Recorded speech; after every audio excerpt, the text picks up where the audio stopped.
everybody, it's Josie. Welcome back to Cedar Creek Homestead. I hope everybody is doing well. I understand that a big part of our country in the southeast is under the gun for really severe weather. That blew through here last night, and we didn't get a whole lot of severe in my area. We got a lot of rain, and it's turned off really cold today. But up just over into Arkansas, you have Springdale was hit by a tornado, and they had a lot of damage there. And then the storms are going to the southeast, and I know that a lot of you they were expecting some pretty severe weather today. So we're praying that everybody is warm and safe and okay, and be able to get back to business. On my last video, we talked about global food security.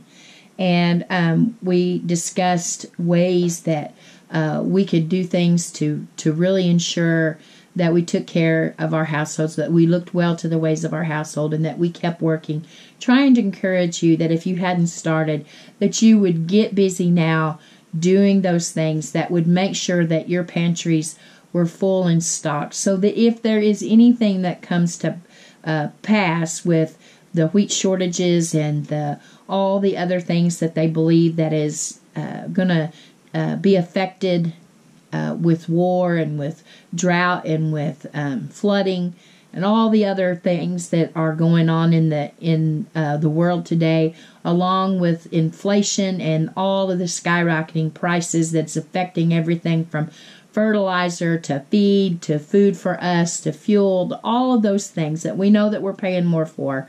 We discuss those things. And I'm still trying to encourage you to continue to look well to the ways of your household, and continue to prepare. Well, some of you subscribers and others in the comments section left very nice comments, and I want to thank you for those. And I try to respond as best I can. Sometimes I just give little heart to let you know that I did see your comment and that I appreciate it. But some of your comments really kind of struck my heart, and it was those that said, I'm in a position now. I agree that I need to prepare. Now, this is Josie paraphrasing. You know how I am, guys. Basically, they were in a place that they agreed they needed to prepare. They knew that they needed to have their pantry stocked and water supplies and all of the different things that you try to lay in for unexpected emergencies. But they really didn't know what they were going to do, because they were in a place in their life that there just wasn't any extra at all. There was no wiggle room at all. The budget was stretched as far as it could stretch, and there was no way that they could even consider purchasing some of the equipment that they would need for canning and all of the other things that they would need to do to put up their garden at harvest time. And I understand that canning equipment, we have to all be honest, canning equipment can be very expensive. From your water bath canners to your pressure canners, your steam canners, your steam juicers. And do you have to have all those? No, you don't have to have all of those. You can start with one item. You just know that if you're going to can low acid foods, you have to have a pressure canner. And so you could go with a pressure canner and move on from there. But then that entails also having jars and lids and rings and all of the other supplies. So I know that right off the bat, when you're trying to find pennies in with all of the other things, and the pennies just aren't there, that a lot of times the canning equipment is just out of the question. I understand that. And a lot of us have been living a lifestyle like this for a long time. Maybe not necessarily with the prepping mindset, but just as a way of life. We live in a rural area, we grow gardens, and this is what we do. It makes me think of that show Steel Magnolias, where the one of the older ladies comes in one day, and she has bags of tomatoes for all the other ladies that are in there, and she doesn't even like tomatoes, but she said that she's a Southern old woman, and that's what Southern old women do. Again, paraphrasing Josie style, but it made me think about having the things on hand only that your family will eat. And that it also applies to your garden. Only grow the things that you know that you can, that your family's going to eat, or that you can give to others and that they're going to eat. I wouldn't waste my time on things that you know that it's just going to go to waste because nobody will eat it. I thought tonight that I would try to encourage those of you that feel stuck, that feel like I only have so much in my budget and there's not any more wiggle room. And I've been there before where I didn't know how in the world I was going to balance anything. And so now you're telling me that the canning supplies are out of the question. Well, let's look at things. Let's look at the big picture and see if we can figure out what to do. First of all, I would recommend to you to get you some paper, a spiral notebook, loose leaf paper, back of the envelope, although I think you're going to need more room than that. Some place that you can start a list. And I would start out thinking about your food preparation and for your family. You know better than anybody what your family needs, what they eat, their dietary needs, what they like, what they don't like. And so I would start, you could either do breakfast, lunch, supper, or you could do, these are my family's favorite meals. These are the things that I find that are in my rotation more often than not. Some people, let me give you an example. There are some meals, especially with people with kids, there are some meals that they will have, like they might have spaghetti one night, they might have tacos one night, they might have hamburgers one night, they might have macaroni and cheese one night. And so I would start there and make a list of your family's favorite meals. I would include breakfast meals, lunch meals, supper meals, and snacks. And then I would look down that list and I would begin to make another list of the items that you're going to need to have those meals. Now, you'll find that some of your recipes that you make throughout your time, they're going to use some of the same supplies. Like if you have 2 or 3 different casseroles that your family likes, all 3 of those casseroles may take, say, cream of chicken soup. Well, then you know, okay, for X amount of meals, I need this many cans to make that recipe. Say you're going to make it 4 times a month. Well, then you would need 4 times that recipe's ingredients. You can make a list of all the different baking supplies that you're going to need. If you're going to need cornstarch, you're going to need flour, baking soda, baking powder. Are you going to need shortening, or are you going to use butter, vanilla, and the list goes on and on of all the different things that you know that you're going to need for your family. Not only that, but you may be a person, and don't let anybody make you feel guilty for taking care of your family this way if you have to buy pre-made or pre-packaged. If you buy the pre-packaged muffin mixes, or you buy pre-packaged pancake mix, or a Bisquick, or any of those kind of things, don't let anybody make you feel guilty for putting those things on your shelf to be able to fix meals for your family. I'd rather you fix those meals than for your family to be hungry. So make you a list of all of the ingredients you're going to need for the meals that you know that your family's going to eat. I would add some vegetables into that and some fruits. You might even think about having some shelf-stable milk. Powdered milk, it's varying prices for that. But I'll tell you, you can go to the Dollar Tree or to Dollar General, but the Dollar Tree is where I see it most often. And you can get the boxes of the shelf-stable milk. And you can keep that on your shelf and open that when your family needs it. Stick it in the fridge and let it get cold. You can bake with it. You can eat it on cereal. You can drink it. You can put a little bit of chocolate syrup or chocolate powder or strawberry powder in it and kind of change the taste of it just a little bit, or a little bit of vanilla, anything to enhance the flavor for your family to drink it. Another way that you can stretch your preparations for your family is to have one night a week that's a meatless meal for supper. You may have, maybe you decide y'all are going to have a big nice salad and no meat. Or maybe you're going to have some kind of soup or pasta that doesn't have meat in it. The choice is really yours. Another thing that you can do is have tacos. And you can stretch the taco meat by adding refried beans to it.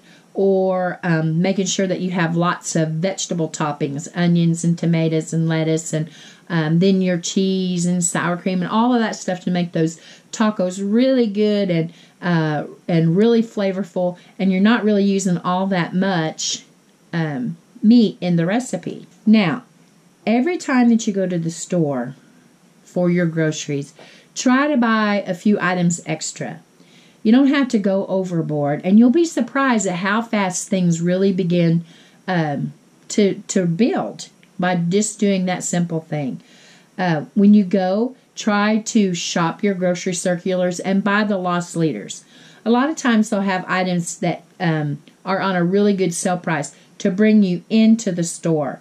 And if you can get yourself to a place to save a little bit of extra money, that when the loss leader comes, you don't just go in and buy one jar of it because it's on sale. You're able to buy multiple jars. For instance, peanut butter or jelly, you can usually find those items on sale. And they might possibly be the store brand. And a lot of times the store brands are just as good and sometimes even better than the national brands. And if you can get yourself to a place where you might buy a whole flat, say you bought, maybe 5 jars of jelly or 10 jars of jelly, especially if it was mix and match different flavors like strawberry, grape, or plum, or whatever kind of jelly that you like. If you can train yourself to buy the loss leaders, you might consider keep leaving the soda pop on the shelf. When I was a kid, my mom, of course, I grew up on a dairy farm, so we always had milk and tea and Kool-Aid. And I know a lot of people say, oh, the sugar.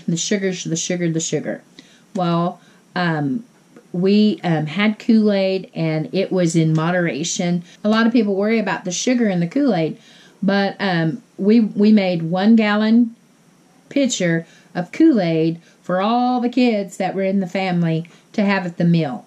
And we didn't go back and keep a glass full of Kool-Aid all day. Throughout the day, if we wanted something to drink, we drank water. And that was really, really healthy for us to have all of the water and not all the soda pop. And I know everybody wants a treat once in a while. And I'm not here to knock you on your soda habits.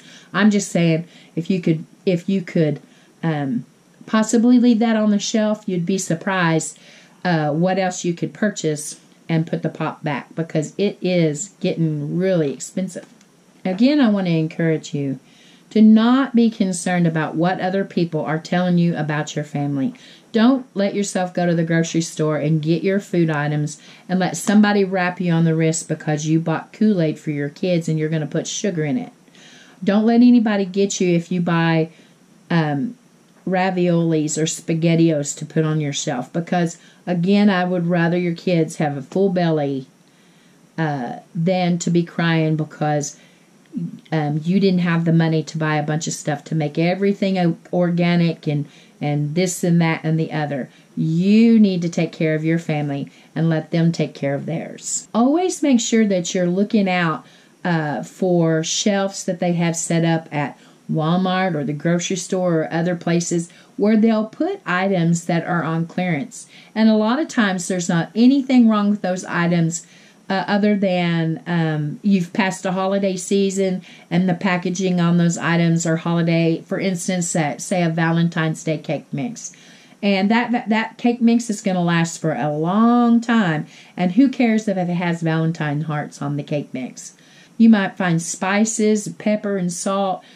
Sometimes they change packaging, their market strategy on their items, and they'll put the items with their labels on that they're doing away with on clearance, and there's not anything wrong with them, and you can get them a lot cheaper. Watch those items. Watch for those shelves at the grocery store where things are put because the dates are getting shorter. And if you can get those and figure out a way to store them properly when you get them home, well, then you've saved a little bit more money and stretching your budget, being able to get something else with that extra money that you saved. Now, besides saving at the grocery store, there's other ways that you can save so that you be able to prep. Here on my farm, I have an incubator. I have a big cabinet incubator.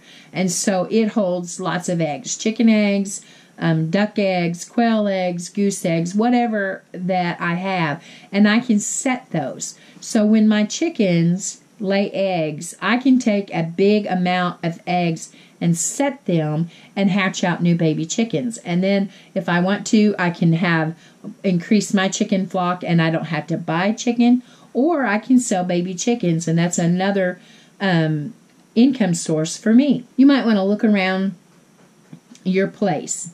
And all of us have things that we were out that day and we just had to have that item and we brought it home with us, and we've not done anything with it since we brought it home. Now's the time. It's going to be warm here before too long in most places. And around here, folks love yard sales. Take the opportunity to gather up things around your house that you don't use and have a garage sale, or advertise them on Facebook Marketplace, or some way that you can get rid of those items, have a little cash to go ahead and spend on your prep items. Now you can take advantage of garage sales yourself by going, and you can find, you'll be surprised at preparation items that you can find at yard sales. You can find all kinds. A lot of times you can find camping equipment, which can be used for preps, cooking outside. You can find iron skillets, and you can find clothing. A lot of times people will put seasonal items on sale or sell them at yard sales, or their kids started a new hobby and it didn't last very long, and so they'll put all that stuff out for way cheaper than what you could go and buy at new tents and all kinds of stuff like that. Back to the beginning where we were talking about the comment that people couldn't afford canning equipment, and boy do I understand that. But here's an idea for you. Maybe you can't afford canning equipment, but maybe you're a really good gardener. You can really grow things. You have a green thumb, and you can find people to work with that maybe perhaps they have canning equipment and they have those things that you would need. Why don't you partner together with them and raise a garden? And maybe you're the one that raises the garden, raises the produce, and you guys use their equipment to put the stuff up, and then you share in the harvest. There's all kinds of ways to work together with other individuals to make sure that you can prepare. And don't forget, there's all kinds of items that you're going to need besides food and water, water being your most important. You're going to need those hygiene products, and you're going to need other kind of products. And don't be afraid. A lot of people have this problem with going to a store like a Dollar Tree or a Family Dollar or a Dollar General because it's beneath them somehow. People that go to the Dollar Tree and get some of their stocking supplies are really smart people, because now they're paying $1.25, and at the Dollar General they also have an aisle that's a $1 aisle. I know some of you'll say, well, the packaging is smaller on some of it, and it is on some of it. The toothpaste packages are smaller, but for $1, you'll be surprised if $5 is all you have for preps, and you can spend $5 and get 5 items. You'll be surprised how fast that builds up over time. If you go in there once a week or once every 2 weeks, well, you're either getting, you'll be surprised at how fast you can build up a supply of your hygiene items and your healthcare items. And yes, you have to read labels, and yes, you have to I would check country of origin, and I would do all that stuff. I do my research. But the point is, there's a lot of items available, that are really cheap. You can get soap. You can get 2 bars of soap for $1. You can get chapstick. You can get dish soap. You can get all kinds of stuff. And so don't be afraid to shop those dollar stores. Don't be afraid to go to a grocery salvage. We have a good grocery salvage in not too far from us. That's an Amish grocery salvage. And they have good products there. I don't care if the box is been in a little bit. I'm not going to keep stuff in the box anyways. I'm going to repackage it in another way, so I could care less about the box. Go to those stores like the Amish stores, and they have spices that are really cheaper than what you can get at the big box stores or even your grocery stores. You'll be surprised at the prices that you pay for really good spices and a really good variety. So don't be afraid to check those places out. And I encourage you, there are ways that you can prep with very little money. You just have to be really creative and lean on other people. Find you a support group. Get them by the hand and say, hey, let's work together. People that you can trust, people that you love, people that you know are good people that love their neighbor like you love yours. Well, I hope I said something tonight that encourages your hearts to keep preparing and finding ways to prepare. Make that list of all of the items that you can think of. Now, it might be that you can't get everything. Write down everything that you can think of that you're going to need throughout the year. If you need towels, write towels down. If you need wasp spray, we're going to need some wasp spray. Cheyenne's scared to death of wasps, and I have a wasp problem out here in the country. I need to go to my local Tractor Supply and get some more wasp spray. Fly spray. You're going to need those things, write them down. And like I said, you may not be able to get everything on your list, but start checking your list, marking the things off that you know you need. I can't stress it enough. Water's number one. And make sure that you have a way to purify it. Not everybody can afford a Berkey, I know that, or an Alexa Pure, but there are videos out there on YouTube from trusted people that teaches you how to make your own water purification system and shows you how to use charcoal filters to clean your water. You need good, clean drinking water.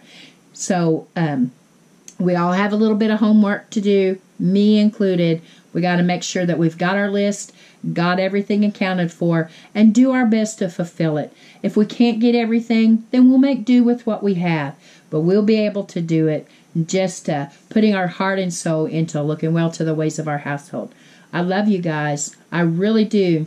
Until next time, we're gone.